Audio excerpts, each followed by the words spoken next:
What's the difference between a gender split and a mixed gender rule? Well, playing co-ed sports, there are normally two ways that a league will enforce an even gender split on pitch.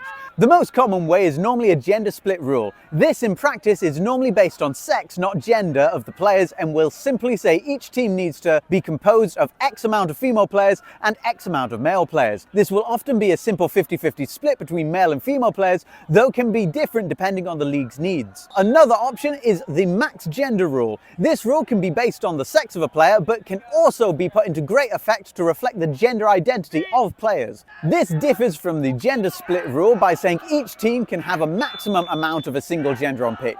This gives teams and players more leeway to set the composition of their teams. For example, if you have a 6-a-side team, you may have a maximum single gender cap of 4, meaning if based on player sex, you could have 4 female players and 2 male players, or 4 male players and 2 female players, or 3 male players and 3 female players. This provides more flexibility for teams. However, the max gender rule really comes into its own when you play it as a gender rule and not a sex rule. In Quad Ball, there is a max gender cap of 3. However, it is played based on gender, not sex. This purposely provides space for non-binary players to have space where they can comfortably play sports without having to self-identify into male or female categories. This means that you can have 3 female players, 2 male players, and 1 non-binary player on the pitch, or any combination. The use of a maximum of 3 of a single gender is used to break up the composition of players and provide a wider spread of body types on the pitch at any given time. Single-sex sports can pose a challenge for non-gender conforming players. Co-ed and mixed-gender sports are one way that we can ensure there is an inclusive space for everyone. If you know of other ways that mixed-gender sports have set gender split rules to be more inclusive to non-gender conforming players,